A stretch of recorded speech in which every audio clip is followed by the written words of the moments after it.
Welcome back to another episode of the CSK8 podcast. My name is Jared O'Leary. In this week's episode, I'm interviewing Lien Diez. In our conversation, we discuss Lien's work with AP Computer Science, as well as her work with Georgia Tech's Constellations Center for Equity in Computing. In our conversations, we talk about what CS educators can do to learn more about and incorporate anti-racist practices, the importance of encouraging and developing both students and teachers as leaders, some of the shifts and pivots in education as a result of COVID, and many more topics.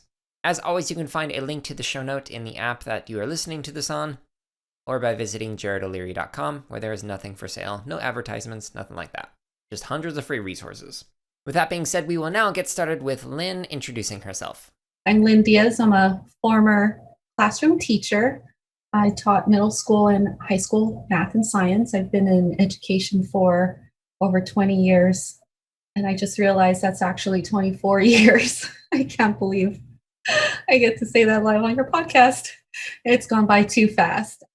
I do want to take a moment to acknowledge the tremendous gratitude that I feel right now for educators and teachers all across the country who are just getting back to class. Like they just started yesterday, and they're, navigating through what I think is one of the most challenging academic years of our lifetime. The risks with COVID-19 are still high in many cities, but they're figuring it out and they're wanting to keep it safe. So I have tremendous amount of gratitude for them doing that. And I think it's part of our role is to have their backs. So I just want to say thank you to all the teachers out there.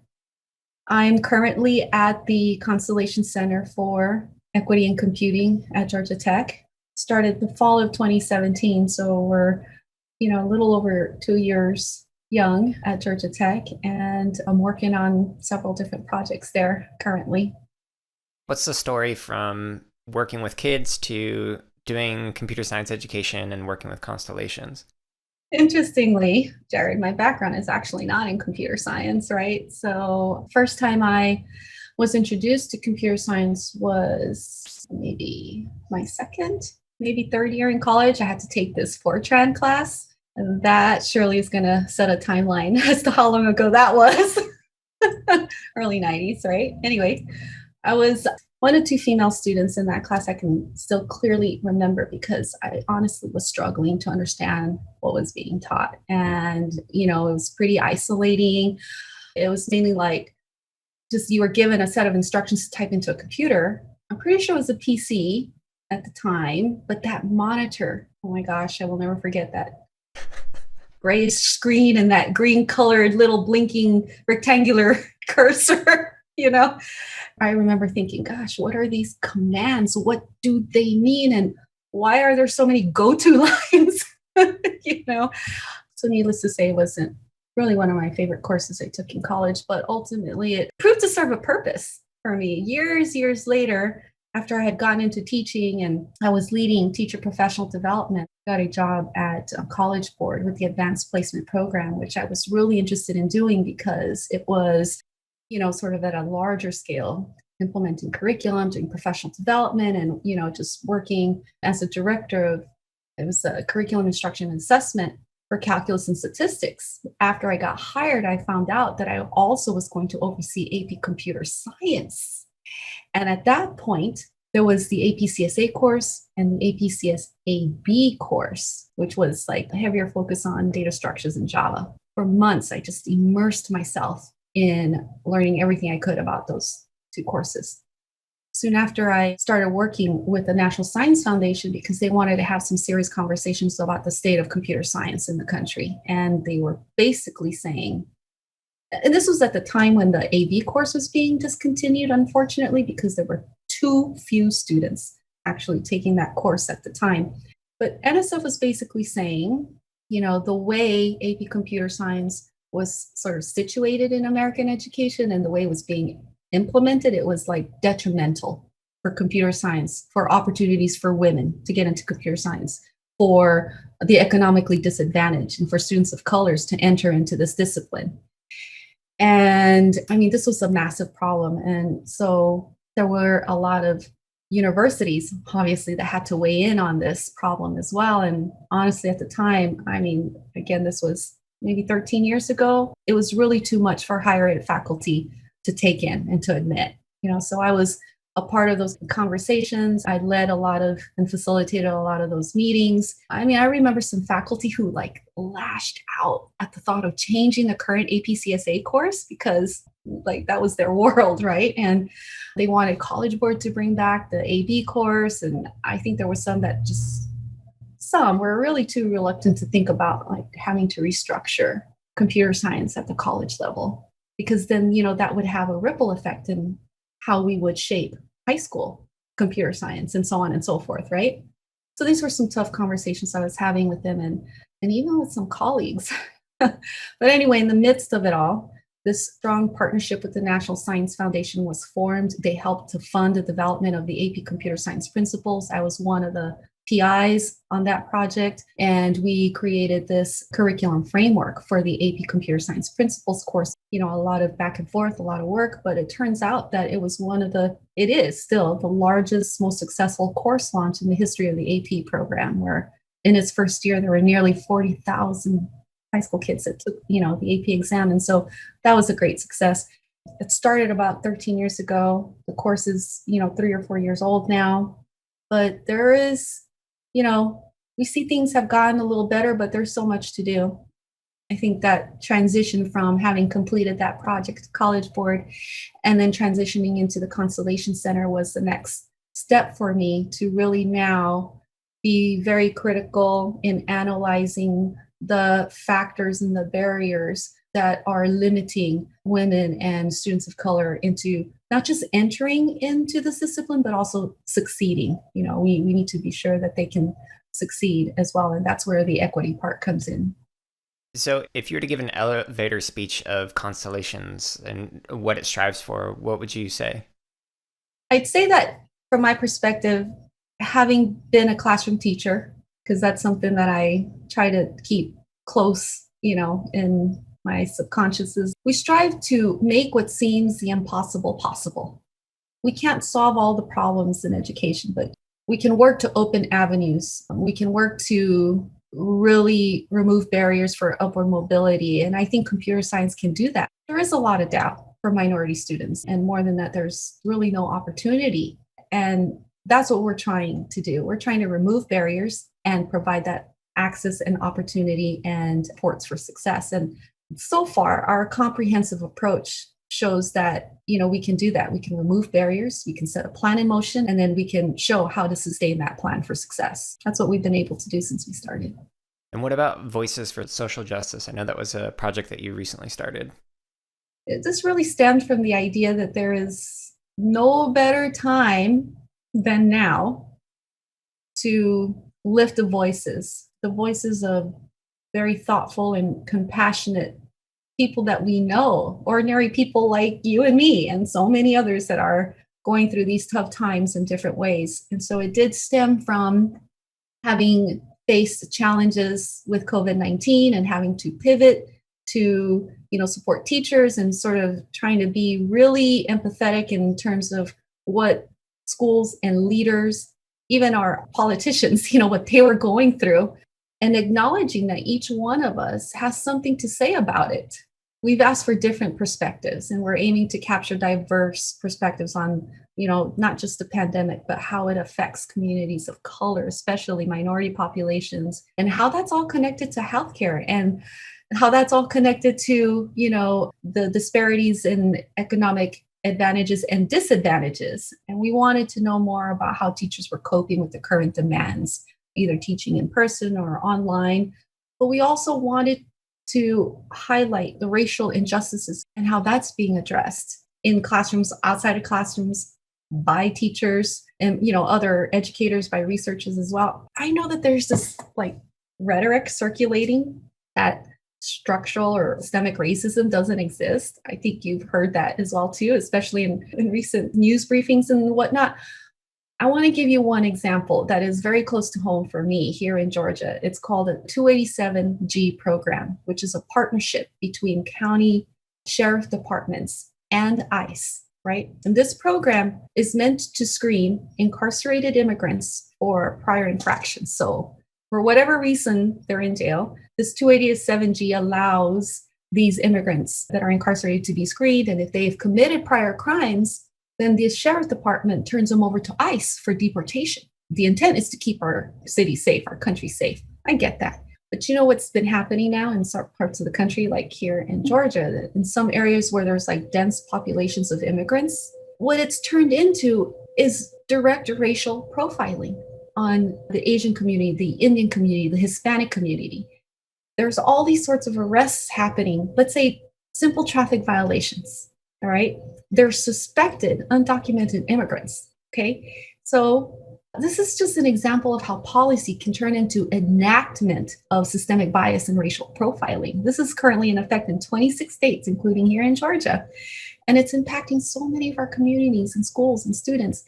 And so I think these discussions are extremely important to have, at least at the level that can inform and rally the CS education community to have a voice in these matters and to really truly understand what's happening with our students and their families.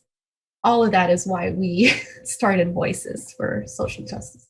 Yeah, the podcast interview that I did with Joyce McCall, she has a great metaphor of systemic racism, and she uses the Shire from The Lord of the Rings. And so if anyone hasn't listened to that yet, it's a very nerdy example of what systemic racism and forms of oppression looks like. It's one of my favorites that I've heard. So I'm curious, with your experience working with Constellations and just working in education and whatnot, like what are some advice related to equity or inclusion or diversity and whatnot that has really resonated with you with regards to CS education? You know, I'm not quite sure yet how we completely eradicate racism.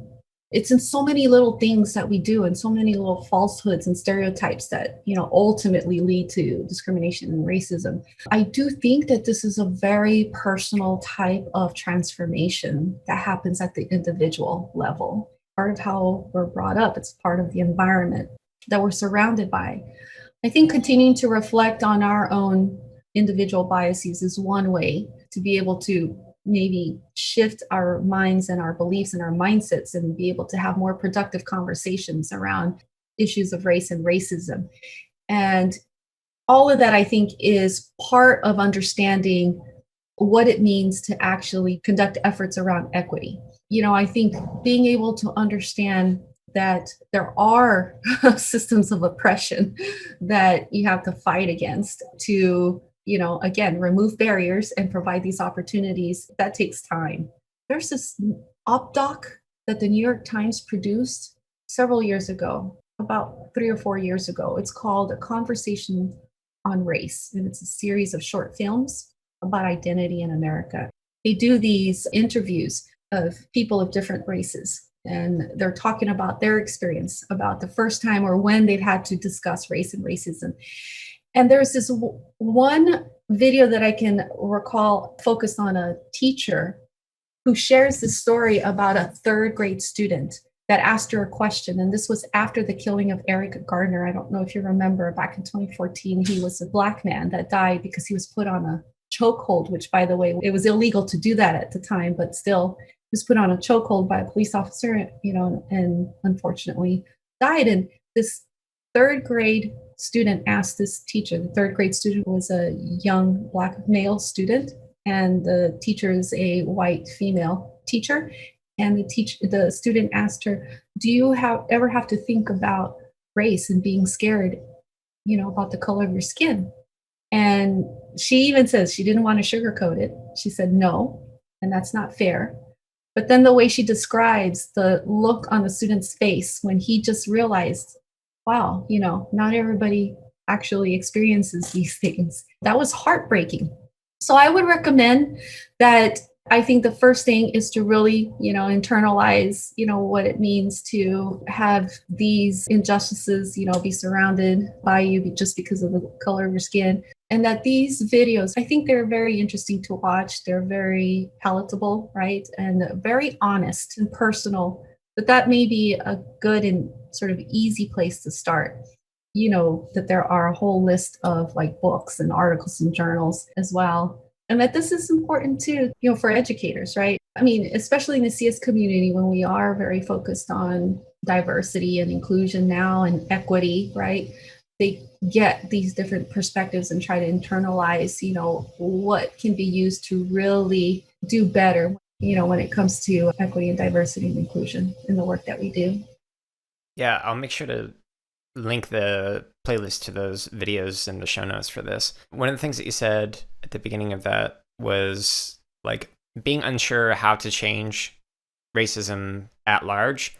And one of the recommendations that I've seen, I forget the person's name, but he's a Black man who befriended members of the KKK and eventually got them to realize that, wow, this is really problematic. And the assumptions that I was making were completely inaccurate about this person that I now call a friend who happens to be Black.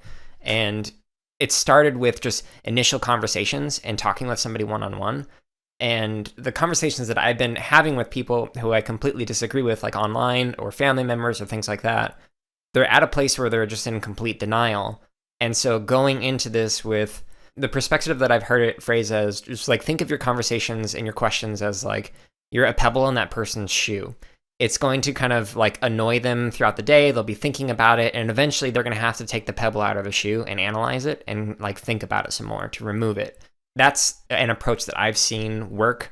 But when it comes to what can we do bigger than that, I don't even know if we can really address how do we, quote, solve like racism when we still have people who like deny that racism is a thing, like thinking that, oh, because Obama was president, we live in this like post-racial society. But there's just so many other indicators that point to, no, that's not the case. One of the things that I've noticed in particular for these people who deny racism is they often live in communities and associate with communities that don't experience these problems. Like you mentioned that teacher who like, well, no, I don't have to worry about what's going to happen to me because of my race. Like that's something that I have also admitted to on this podcast. Like it's not something I've had to think about. But what would you recommend for educators who might be living in similar experiences where like, I don't have to worry about this? What can they do to kind of learn more about the approaches at Constellations, or just what you would generally recommend? We have purposefully chosen to work in school systems where the majority of the students and actually teachers are people of color, and immersed ourselves in better understanding, the context, their lives in the schools that we're working with. We purposefully chose to do that because we knew that's where there was no opportunities to get into advanced STEM and computing, the way we saw it happening in other school systems. It's not the easiest thing to do, Jared. There is some time that you have to take to build trust. There is some time that you have to take to also be open-minded. It's a continual learning process. But I would encourage teachers. It's hard now during these times of COVID. But if they had an opportunity to, see what other school systems are like, to hear from other teachers that are working in these other school systems, to build some kind of connection, a partnership, or even a virtual meet with some of these other teachers. So that's what we're trying to do. You could say that Atlanta in many cases is a special case, but not really. This is happening all over the country. But the way Atlanta is situated, the northern part of Atlanta is where your more affluent neighborhoods and residents reside. And they're mostly your white families that live there. In the southern part of Atlanta, this is where mostly your non-white families reside. A lot of them are largely Black or African American, but also Hispanic and some Asian as well too. And there's a clear divide. So in that context, it may be, I believe, the second most segregated city next to Chicago in the nation. Atlanta Public Schools resides in the southern part, and there are maybe 6 or 7 other school systems around the metro Atlanta area. Jared, when we looked at the data in terms of, who was offering advanced computing and who was not offering advanced computing, almost every other school system had a pathway or had something in place. But there was, really almost nothing in place for Atlanta Public Schools. And that begged the question, why? Right. What is happening in these other schools that are not more than 10 miles away from Atlanta Public Schools?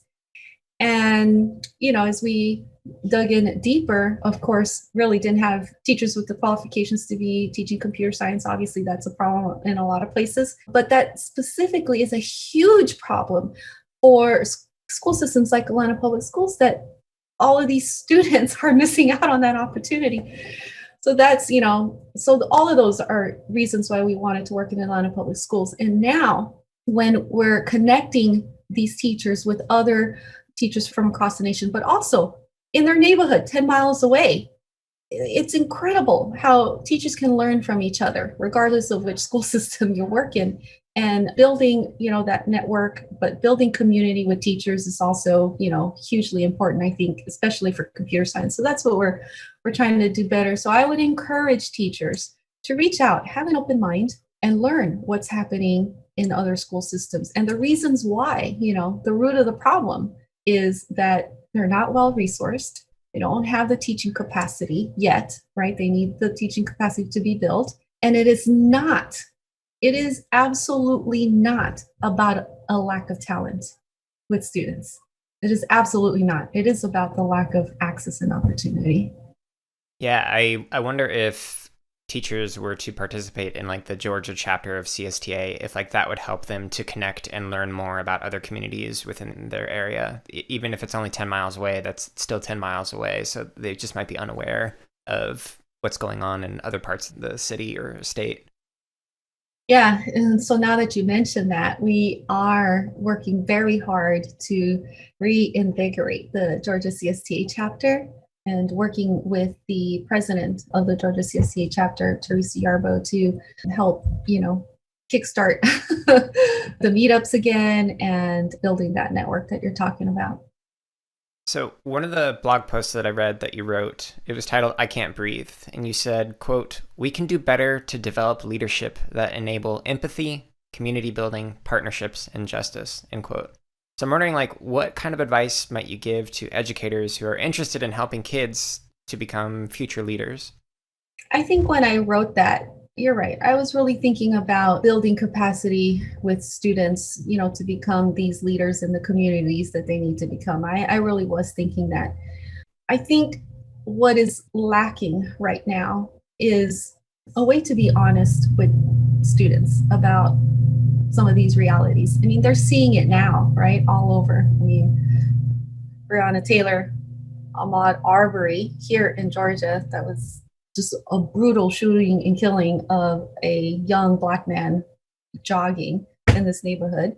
George Floyd, so many now, right? It's happening right in front of their faces. And so I do think that there needs to be a way to have these conversations honestly with students and providing them a platform and a way to share their stories and their ideas as well. And one of the ways that I think we can do that is through the computer science honor societies that can provide that platform for students to do that. Part of that honor society is having to complete a project or complete service learning hours as well too. And I think integrating issues on social justice and what it means to be an empathetic leader, I think those things could be integrated very nicely in that program. But quite honestly, Jared, I really do think that we need to allow students to somehow like take lead on these conversations that need to happen in these communities. We're hearing a lot of adults. We're hearing a lot of, leaders in communities, and we need to hear that. But we really need to provide them that space at that level with these community leaders, with these, politicians. We need to provide the young adults, the youth, that space, the time and that space and that platform to voice, their thoughts and their ideas. And I don't think we do that well enough. I think that's something that collectively the CSED community might, rally around and strive for that. But I don't see that happening enough. Even in school board meetings. I mean, where are the students in school board meetings? Yeah, one of the more recent examples that I've seen of students realizing that they have a voice and it needs to be heard was like a year or two ago when there was just one school shooting after another, and students finally started to protest and like going and marching and saying, "No, I'm not going to school unless you're going to do something to help keep me safe," etc. But it would be interesting if there was more of that going on with not only that topic, but also topics around systemic racism, or just even how can I engage in some kind of a school project that can better the community that I work in, can help in some way, like a problem that I see. So if you're going with problem-based or project-based learning, how could you situate that within the communities that students live in and use computer science to kind of benefit in some way or help in some way? Yeah, absolutely. And I think that, the idea of using or leveraging social media for social good is something that young adults, the youth, that they can latch onto and really lead us in understanding how to do that well Yeah. in these tough times. They have some pretty good ideas about doing that. And there's so many new apps now, well, TikTok right now is like hugely popular. Some of the videos that I have seen on, the statements that young adults, that students are making on the racial injustices, are quite clever. And I also just want to say too that I heard somewhere that there are like millions, like 14 million or some number like that, 14 million 17-year-olds that are going to turn 18 before election day or the final day to vote.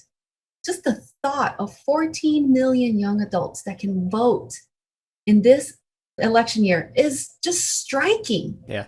So, how do we effectively reach a population like that to help the whole country make good decisions about how our government should be run, and getting them excited about being part of that process, and doing that through social media or doing that through the use of technology, and the use of computation with this population, I think is a missed opportunity that I think many of us are, not involved with. And so I would also encourage computer science teachers perhaps to, if possible, to use that context in terms of how computer science or computational thinking, can be a part of rallying populations and citizens and, residents in their community to be active at the polls during elections. So I'm curious, what kind of advice might you give for a CS educator who's interested in designing a course that promotes that kind of activism or civic engagement or whatever? Because you mentioned when you were redesigning the AP CS Principles course and like going through that, you had some reluctant professors who didn't want to change and whatnot. So what lessons could potentially be extrapolated out of that in terms of, here's what I learned from this, and here's what K-12 teachers or even professors might be able to do based on those kind of lessons that are learned? Yeah, so one idea is to, leverage the power of computation with the computer to analyze and visually display data on, many different issues and topics that are being discussed. Healthcare, for one, healthcare. The disparities in healthcare across communities in America, gather that data and, computationally and visually display that data for students and for the community, and using that as a context to have really good conversations about our healthcare system. Yeah. That's just one idea, right? Another idea is to, and I'm really talking about collaborating, cross disciplines here. Our history teachers are very resourceful. Our history and government, teachers are very resourceful in showing like the evolution of politics in our country and the importance of civic engagement and including them in conversations and leveraging them to, like I said, understand what role has technology played in that history, in our history of politics, in our history of lawmaking, and decision making in our country. I think those might be simple ideas, but it's a start. It's a start to having those kinds of conversations that might spark more interest in civic engagement. Yeah, and I know some states have a standard that is almost exactly what you just described for social studies and history. It's like talking about the use of tools and technology and how it impacted or influenced everyday life and policy and things like that. So it's a great way to integrate with other subject areas other than just CS alone. And also, I think too, that could help spark interest in other students that may have never even thought that computer science was a cool thing to do or a cool thing to learn. You know, I think your art teachers as well can be very crucial in helping to get kids excited about computer science, like doing 3D art or hand painting and all of that is awesome. Photography, is awesome. I love art. But doing art digitally entails a lot of like critical thinking and skills that many people can't even imagine. Effectively using software, to create the most beautiful art. And then also creating a program, that can digitally display like just beautiful art. Those are things that we wanted to integrate in the AP CSP course while we were talking about, the kinds of things that teachers could do. Yeah, I know I'm biased, but like one of my favorite things was to explore like algorithmically generated music and like what are potential uses for that and what can you create. And so I had so much fun creating this infinite drum set that would just like make up random grooves and drum fills infinitely. And every time you did it, it was something completely different. I've also like dabbled in procedurally generated world making. So like if you feed in this algorithm, what kind of a world comes out whenever you press this button? So like what level will this player go through, etc. It's a fun way of combining computer science with the arts. And again, that could also spark interest in students that may have never even thought about like exploring computer science too. I also wanted to say that, the issues that we're seeing in society right now, the racial injustices and the disparities in healthcare and income disparities that have surfaced due to the COVID-19 pandemic, clearly see that marginalized groups or minoritized groups are impacted negatively and greatly because of these disparities. There is a direct parallel to computer science education in terms of disparities. I say parallel because the same kinds of gaps that we see in healthcare and the economy and upward mobility are the same kind of gaps that you see in computer science education. And so if you kind of, take the conversations maybe 1 or 2 or 3 levels up, we need to be really looking at this very systematically and looking at the policies and the, structures that exist that are causing those gaps in computer science education, because very often they're the same kinds of structures and policies in place that are causing those gaps in healthcare and economy and jobs and the workforce. They're very similar, very parallel, is what I say. So if there happen to be any like elected officials that were listening, if you could ask them to write some kind of a policy or change some kind of policy, what recommendations would you give? So like as an example, first thing that comes to mind for myself is in Arizona, the governor released some funds for computer science professional development. Great, that's awesome, but it was only for high school teachers. So what about everybody K through 8? They didn't have any kind of funds to receive that professional development. So it created some inequalities in terms of when kids could start learning computer science. The first thing that I would say is that we already live in such a technologically advanced society, and it's only advancing more every day. And so I would say that computer science really needs to be part of the core learning academics throughout the system, PK-12.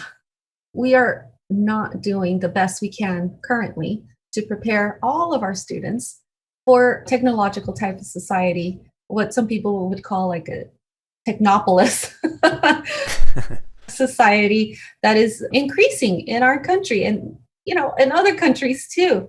And so the learning about technology, but also learning computer science and computational thinking really needs to be an integral part and a core learning area throughout our American education system. There are a lot of organizations out there, and all of us collectively, I think, have done a good job in the last decade to get things started in every state across our country to do that. Yeah. It can't just be, it can count for a math or science and sometimes a foreign language. No, it has to be a computer science part of the academic experiences for all students. And we need policies that can support that. And the justification is not just the jobs. It's not just jobs in tech, which I get those are important. Don't get me wrong. And it's a great opportunity for upward mobility. And I will acknowledge that. And I believe in that. But it's how computational thinking and effective use of technology is integrated now in almost every single part of our society. Our voting polls and our medical professionals need to, learn technology and that kind of computational thinking as well. The fashion industry, the entertainment industry, almost every facet of our society includes people that need to be knowledgeable with technology, computational thinking, and computer science. Yeah, I'm glad you added that last part. That's a big thing that I try and emphasize with people. It's like, look, not everyone's going to become a computer scientist and go into a career for computer science, but anyone could use this regardless of what career you go into or what you decide to do in life, even if it's just for fun. Yeah, and I think then we would be just a little closer to really bridging the gaps between, all races in our country. It's not going to fix everything. I get that. People have told me, well, there's so many problems that we can't fix. And I said, I get that. But if we can do a much better job in this discipline right here and provide the opportunities for all of our students, right? It's only going to help them succeed better in this technologically advanced society that we're living in. And it's only advancing faster every day, I'm curious what you mentioned with the advancing, like in terms of how things are different today versus like even 5 years ago, 10 years ago. What's something that you first believed when you were like first working in education? Now that you've had different perspectives and life experiences, you no longer believe that. How has it changed?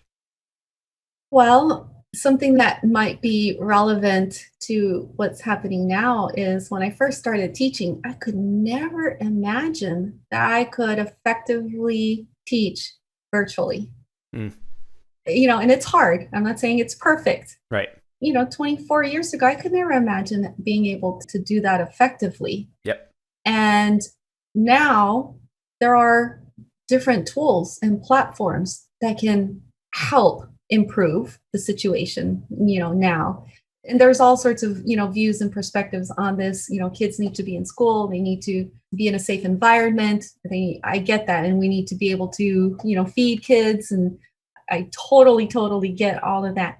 But I do see that virtual learning or online teaching and learning could become an important part of education in the near future, perhaps, because it does meet the needs of some students that I've seen thrive in an online environment. It may not be everyone yet. We're not there yet, right? But there are already examples of successful implementation of online learning. Here at Georgia Tech, we have the OMSCS program for computer science. It's a master's in computer science through an online format. And it really already has experienced a lot of success. And a lot of that, I think, is attributed to not just the platform that they're using, but to the instructors who are dedicated to making sure that this is a successful program for all the students that are enrolled in it. And this is like deployed worldwide, globally. So I think that now, 24 years ago, I couldn't imagine that. But I think now I can actually see it happening, much better. Yeah, it's interesting how like a year ago, there were a lot of schools and companies, organizations that said, no, we need to meet in person for whatever business that we're doing or education we're doing. And it's amazing how those perspectives have shifted. Some people are like, well, we were wrong. This is actually better. And we're going to continue to do this even when COVID is a thing of the past. Yeah, and I do get that there are still a lot of like societal issues that, we're faced with in terms of schooling and, kids in school and the way schools are funded as well, too. They need to show up. And so we're working, through those things. When I say we, I mean like the school districts, this is what they have to think about. School systems, this is what they have to think about. But I do think that during this crisis, during this pandemic, helping to keep people safe is important. And, finding ways to really leverage platform and online tools to continue the best quality education possible at this point, Right. shift and pivot and make changes. And it's hard for teachers. But I think in time, given the opportunity, I think we could figure it out. I think we can figure it out.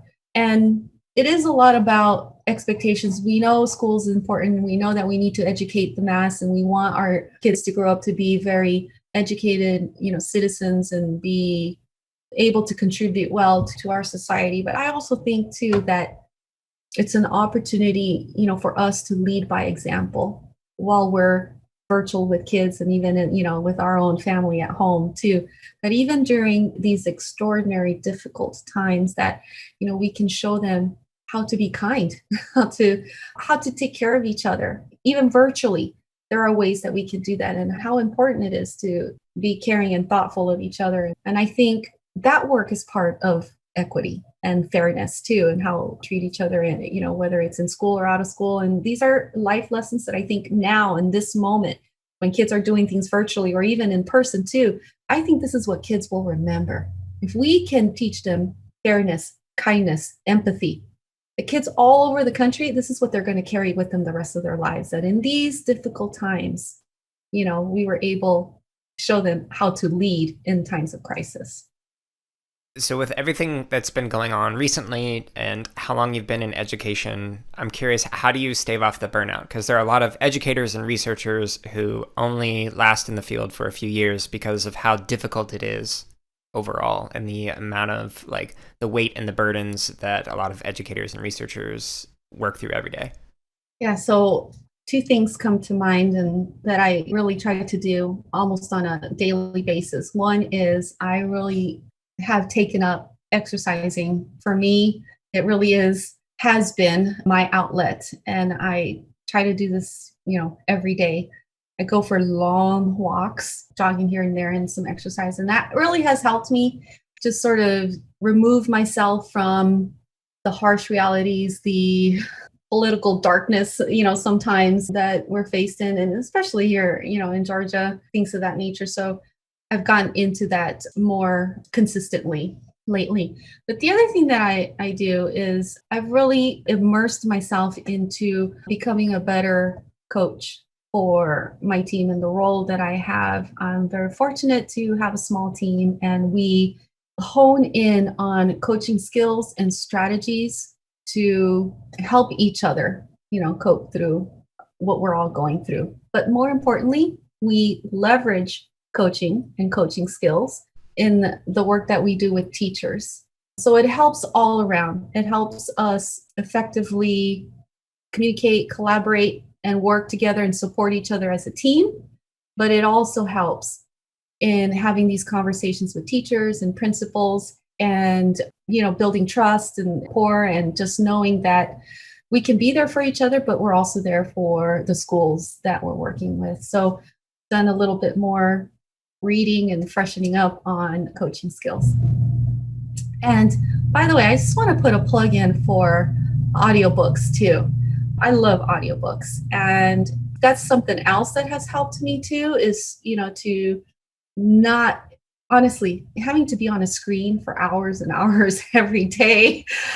I know that's not the same thing as picking up a book and reading, but audiobooks has really helped me kind of also de-stress and, immersed in really good books. One that I'm currently reading right now is a book called How Schools Work by Arne Duncan. He is the former Secretary of Education.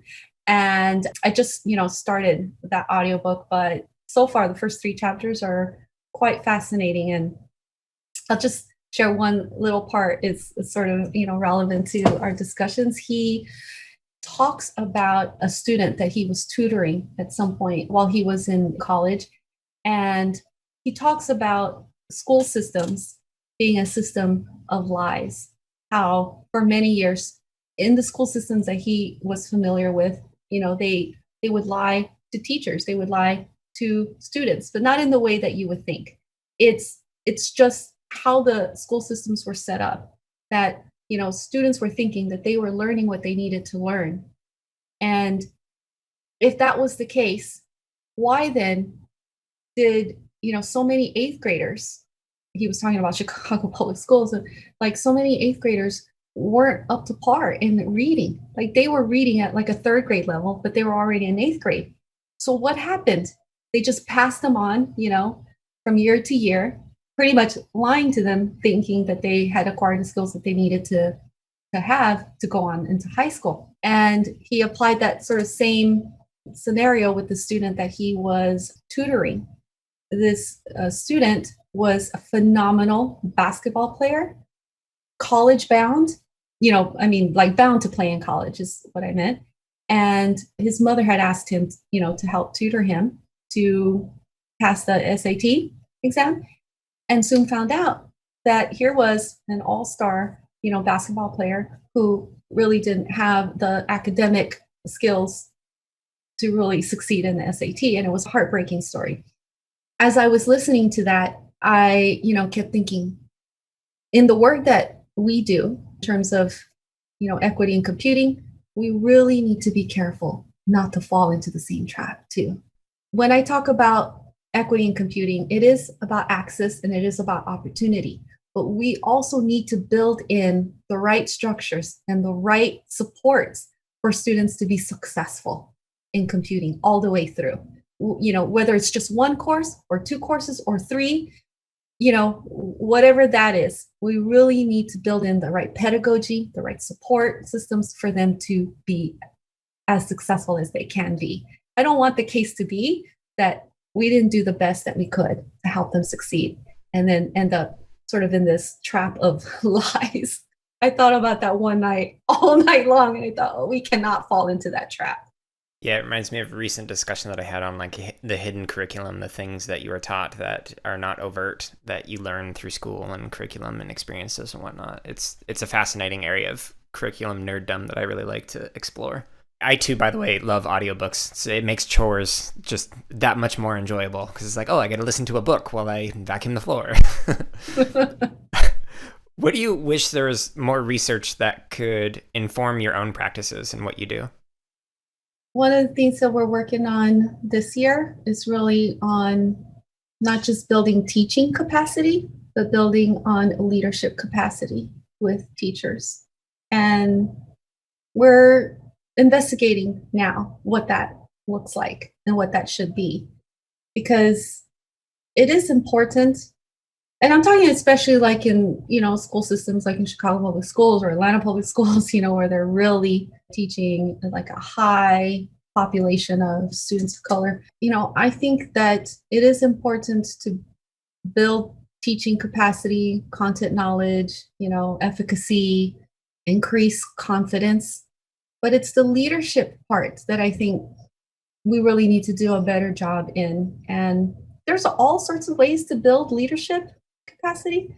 There's not that much research for building leadership with computer science teachers. And I'm not talking about taking them out of the classroom. That's not what I'm talking about. I'm talking about these teachers then becoming, the next generation of leaders for teachers. So teachers as leaders. And perhaps in general, we haven't been able to do that well enough. And I think that could really help promote the profession, the teaching profession, lifting teachers, and provide a much higher level of reverence for teachers and the teaching profession. So that's something we're working on now. Yeah, I like that. I know like Apple Distinguished Educators and then CSTAs, what is the award for teaching excellence in computer science, like programs and awards like that are trying to develop leadership capacity and whatnot. So it's nice to see some of that popping up. But yeah, I agree. We could definitely use more of that. It's also the fact that it's about changing beliefs too, about what teaching is about. It's all connected, right? But I really do wish that we had a different perspective on teaching, on teachers and teaching. I think there's still a lot of misconceptions, based on how the school year is set up. Oh, teachers get the summer off. Oh, that's not what this is about. Oh, well, how hard can it be? I'm like, So, there's still a lot of misconceptions about that. But I think there's an opportunity specifically with CS teachers to, integrate some of that leadership, building leadership with CS teachers and really changing perspectives about, teaching in general.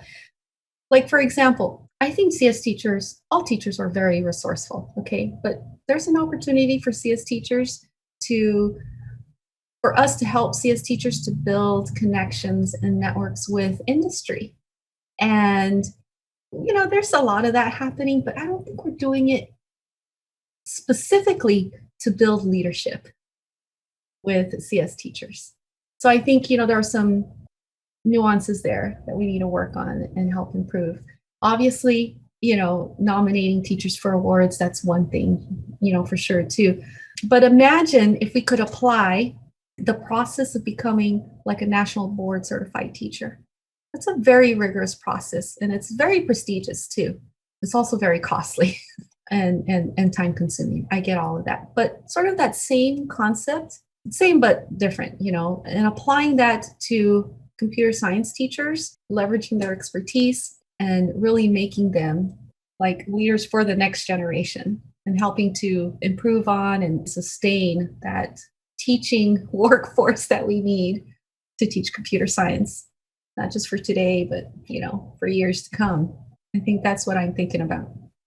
I like that. It was making me think, what was it, 3-4 years ago, I was one of the recipients for the Teaching Excellence for Computer Science Award. And it was great. And since then, I've been like a reviewer for it. And while reviewing it, a lot of the questions are like revolved around not just the impact that you're having with the students that you work with, but with your community at large. So like, are you a leader outside of just your classes alone? And that was a very important thing that the review process focused on. But it would be interesting if they turned it more into a community, because like I've met people that also have won the awards, but like there isn't like this community where we can actually get together and like share ideas and exchange things. It's like, yay, you won this thing, cool, see you later. It would be interesting if it was more communal and something kind of conversation that continued beyond the award itself. But that's just kind of me thinking out loud. So if anyone at CSTA or Infosys is listening to this, there's an idea for you. Yeah, that's a great idea. Are there any questions that I haven't asked that you want to talk about? I kind of did want to ask you a question. Yeah, go for it. So I've seen you present before, and earlier you mentioned you have a passion for creating music and wanted to learn more from you about how you got into that and like what sparked that interest and what have you created lately? So it's a long story, but in high school, like I was a musician in band class, marched on the drum line, did all that, and I loved it. But I was like, well, how am I going to make a job, like a living doing this thing that I really enjoyed? And so I started just looking up salaries. What do people make? And one of the higher paying ones was a computer programmer. And so I took the AP CS course. It was the first year they offered it at my school. And the teacher was like learning it as he went. So he'd give us like a month's worth of assignments and then we wouldn't get anything for a month. So I'd like finish the stuff in a week or two and then I'd be bored. So we'd literally just play video games in the class while we'd wait for the next set of content. So I realized that because I was just bored with it, like that wasn't challenging me. And the thing that was keeping me alive at the time, because I was suicidally depressed and whatnot, was making music. And so I went into music education to help others through similar things. And it wasn't until my doctorate when I took a class that I audited just for fun called Electronic Music Studio 2, which is a very generic name. And it just so happened to be about creating music apps with this graphical programming language. And that's like reignited my interest in coding. And it situated it in this type of project that I was just fascinated with because I was making all these like apps and fun things related to music technology with code. And so while I was engaging in it, I was like, okay, when is this music? When is this coding? And when are the two inseparable? And those questions were like nagging at me. So when I finally finished my coursework and went back into the classroom, I applied for this generic like technology teacher position. And I went into the interview and I was like, hey, instead of teaching Microsoft Office and stuff like that, how about you teach code? And how about you use the arts to do that? And they just so happened to shift over to coding that year. So like I got in and then just like have been running with it ever since. So that's kind of very short version of how I got into CS education through my music education background. But in terms of like what I'm creating lately, I've been creating all these projects that are integrating computer science concepts with standards from ELA and standards from social studies, and doing this for the Northern Arapaho and Eastern Shoshone tribes on the Wind River Reservation in Wyoming. And so that's been something that I've been creating lately and have been working on. Do you make your productions public? Yes, it will be eventually. It's going through review phase right now, but eventually all these resources will be 100% free. Anyone can use them. And I will say it's an exciting project, and I can't wait for people to use it outside of this small group that's currently taking a look at it. Well, we can't wait to see it either.